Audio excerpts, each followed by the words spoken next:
Good morning, everyone. In today's class, we're going to talk about attitude. As you can see, a quote by Scott Hamilton. He said that the only disability in life is a bad attitude. I'm sure it will be a very interesting topic for you to hear. So let's see this topic on attitude. Now let's see the introduction on attitude. I'm pretty sure all of you must have heard about this word attitude again and again. So let's see now in psychology, attitude is a psychological construct, a mental and emotional entity that characterizes a person. This attitude can be formed from a person's past and present, right? And in which in turns influence the individual thoughts and action of a person. So in a very simple manner, we can say that attitude is a feeling towards themselves and towards other people around them. Most prominent psychologist Gordon Allport described that attitude is the most distinctive and indispensable concept in contemporary social psychology. So now this term attitude has been widely discussed, and lots of research has been done about what is attitude, how is attitude formed, and how attitudes different from beliefs and values. So we shall see about what is an attitude. So basically, attitude is a positive or negative feelings, or it's even a mix of those two, or expressed at some level of intensity. Okay, it is an expression of favorable or unfavorable evaluation of a person's towards place, things, or events. Okay, so this is attitude. Now let's see the definition of attitude. According to Gordon Allport, he said that an attitude is a mental and neural states of readiness organized through experience, exerting a directive or dynamic influence upon the individual response to all objects and situation with which it is related. Okay, so according to him, he said that an attitude is a mental and neural state of readiness. Now when we talk about attitude, we we understand in this way that when we look into attitude, we can measure a person's attitude by its likeliness or dislikeness towards things, place, and events, right? And these things of dislikeness and likeness towards things is formed through experience. So through the past experience and present experience, a person may have uh, that feelings, or inherit that feelings from their experience that they gone through or that they have passed through. Okay, and therefore exerted a directive or dynamic influence upon individual thoughts and actions towards object and situation with which he is related to. For example, like maybe a person come across an experience, like when he traveled with a bus, he finds a very discomfort because there's too crowded, and therefore he is unable to sit properly, or maybe he didn't get a seat to sit. So therefore next time he may not opt for a bus, but then he may opt for a taxi so that he can sit in a very comfort way, and so on. So in this way, attitude is like it's a mental readiness, it's a mental state of mind, okay, which had been organized through experience. Understand? Next is Third said that an attitude denotes the total of man's inclination and feelings, prejudice or bias, preconceived notion, ideas, fears, threat, and other any specific topic. So Thurston rightly said that this total man's inclination, okay, such as feelings, prejudice, preconceived notion, all these is is a sum of attitude. So these are the two definitions of attitude. There are many definitions of attitudes, but here we are discussing only these two attitudes of by Gordon Allport and Thurstone. Now let's see the characteristic of attitude. Attitude is the combination of what we call personality, beliefs, values, behaviors. All these can construct what is an attitude. Attitude can be positive and negative, or we can say favorable and unfavorable toward situation, objects, place, or person, right? Every person's have this attitude in us, and this attitude actually it helps us to define who we are, okay, and it guides our actions and behavior. It even influences us how the way we judge people, understand? And this attitude provide us with an internal cognitions, or we can say beliefs and thoughts about people and object. It can also be explicit and implicit. When we talk about explicit attitude, are those that we are consciously aware of what is going on, and when we talk about implicit attitude, is that attitude which is not aware of, unconsciously we are not aware of, right? So attitude can cause you to behave in different way, understand? For today maybe you are very kind, for example, you are very kind, you're very sweet, based on the situation you are in, but then in the next situation you might come across an experience that is bitter towards you, and therefore you are not kind, maybe you're cruel, you're sad, and so on. So attitudes can be projected out based on the situation you are in, understand? So it has an aspect such as direction, intensity, generality, or specificity, okay, and it indicates, or it direct, or it point out, okay, that man's inclinations and feelings towards things, persons, and events. So these are the characteristic of attitude. Why attitudes form and how attitude forms. So these questions can be answered by checking out the factors influence attitude. So these are the factors which influence our attitude, that is social factors, family, personal experience, educational and religious institutions, economic status, and occupation. These are some of the factors which influence our attitude. Let's say family. Every individuals are unique and then comes from different family structure, and in the family structure there are like family's custom, family traditions, family's way of living, family styles, okay. There are some family who is having a small family and big family. All these, what is going on inside the families, the parents behavior rightly affects the behavior of the children's, and then the way the parents rear the children's, that also affects their attitude. The way parent talks, the way parent do their parentings towards children's also affects the attitude of the children's towards others, towards themselves, and so on, right? And also when we talk about personal experience, all of us must have this experience. All of us experience different thing, right?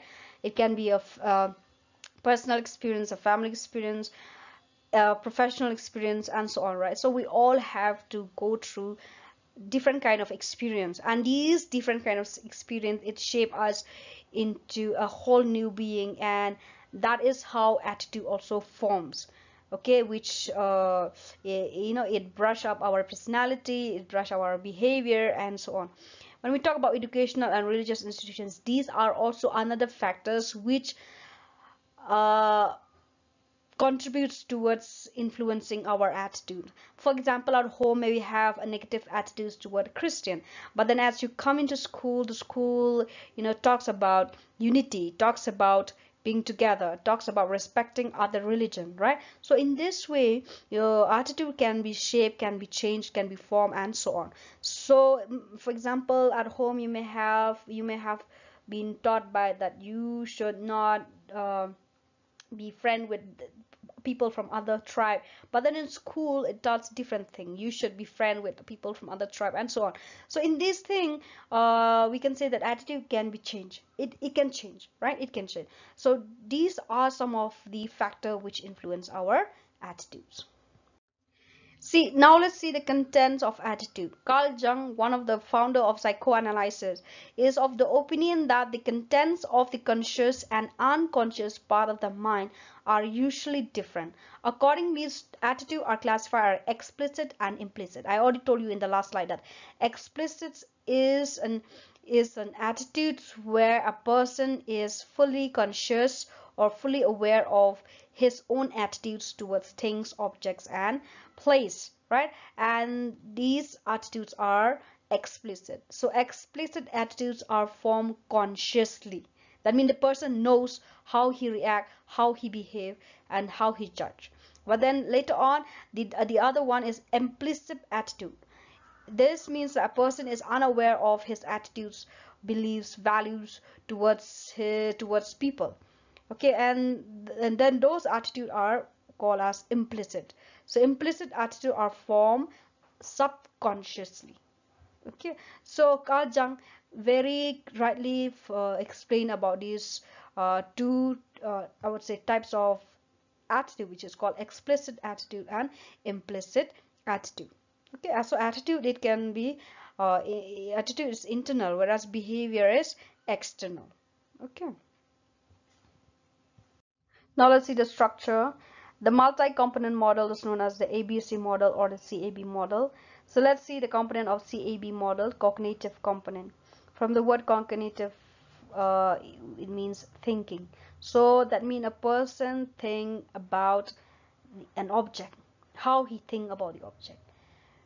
So before a person's have a feelings or a negative or positive feeling, he has to go through uh, learning about the object, right?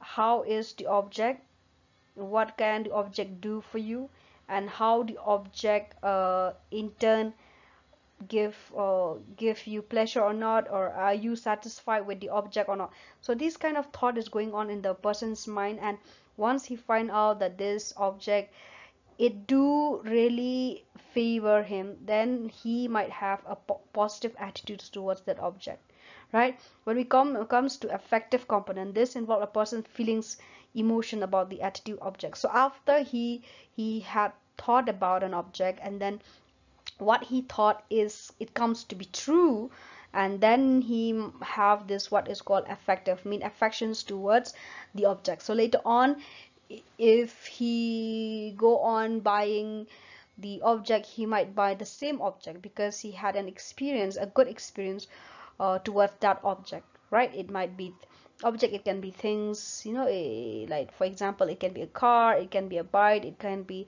washing machine, or anything.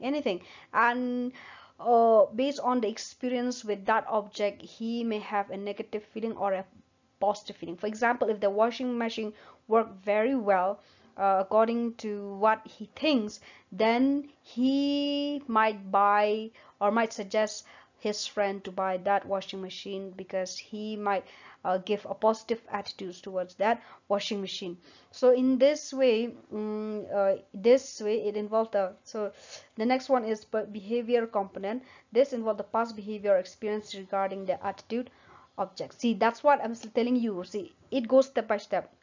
First, an object has been present in front of the person, and the person learns about the object, how is the object, how important is the object towards him, and then what can the object do for him, and so on. And then once he learns about the object, and then what did he do? He later on, the service that the object provides to the person, it's very good, and then this person might have an effective feelings towards the object, right?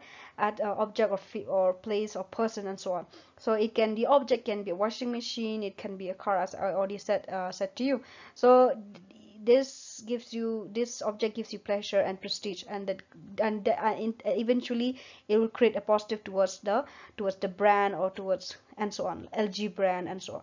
So later on, it will go to another component, that is behavioral component, and this involve the past experience. So if you suggest any friends, you will suggest LG washing machine based on your past experience that you have towards an object. So these are structure of attitude. Now let's see the functions of attitude. There are knowledge functions, ego defensive function, ego expressive functions, social acceptance function, and so on. So let's see one by one. Knowledge function. Attitudes can help us organize and structure our experience. That's very true. The knowledge function refers to our need for a world which is consistent and relatively stable. In short, attitudes serve the function of providing meaning for life.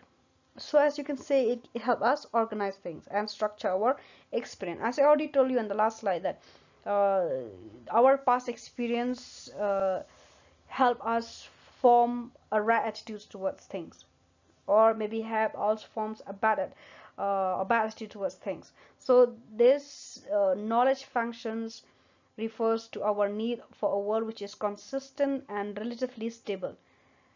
So attitudes serve as the function of providing meaning for life. The next one is ego defensive function. Attitudes can mask this truth to protect your ego. Positive attitudes toward ourselves, just like the example above, having a protective function in helping us preserve our self-image, otherwise we might fall into depression. For example, here you may have a bad experience, and also you may have a very brutally break up or like that, and then in order to protect yourself, what did you do? You project an attitude in such a way that, you know, okay, I will not give up, I will never give up, even though I'm sad, but I will stand up again and I will do things which makes me happy, and so on. So in this way, attitudes helps or helps defending your ego. Okay. Next one is ego expressive functions, value expressive and self expressive. The attitudes we express helps us to express who we are, what our basic values and what we stand for. So this helps communicate who we are, make us feel good because we have asserted our identity. Self-expression of attitudes can be non-verbal too. So therefore our attitudes are part of our identity, isn't it? So these are basically our ego expressive function. The next one, instrumental function. People develop positive attitudes towards objects associated with rewards and negative attitudes toward those associated with punishment. For example, a tax evasion attracts punishment. A person may not favor evading taxes and start paying taxes properly. Any attitude that is adopted in a person's own self-interest is considered to have a serve a utilitarian function. Okay, so these are instrumental function. That means people develop positive attitudes, object associated with rewards, and negative attitudes towards those associated with punishment. For example, in class, when a teacher punish you for not writing well, then you might have a negative towards attitude towards a teacher because the teacher punish you. Okay, and then if you find out a teacher who reward you, you have a positive, you develop a positive attitude towards that object or towards a person, right? So in this way we have this function which is called utilitarian function. The another one is social acceptance function or identity or adaptive. If a person holds or expresses socially acceptable attitude, other people will reward them with approval and social acceptance. For example, the decoration of the house with Diwali lights, adaptive function help us with a social group. People seek out others who share the attitude and develop similar attitude to those they like. Okay, so here social accepted function. So you know, when we project attitudes that are socially accepted, then other people will definitely reward those person with approval and social acceptance. Okay, for example, if you are a person who respect other religion, who celebrate every festivals of other religions, in that way if the person from other religion sees that okay, this person respect our religion, so we have a positive attitude to this person. So in that way we you know, a person express socially acceptable attitudes. In this way other people like what he did for other people. Okay. So basically, let us sum up. What is attitude? Attitude is the sum of your personality, your beliefs, your values, your behaviors, and it's a combination of all these. Then attitude is internal. And yes, we can say that attitude can be changed, right? It can change.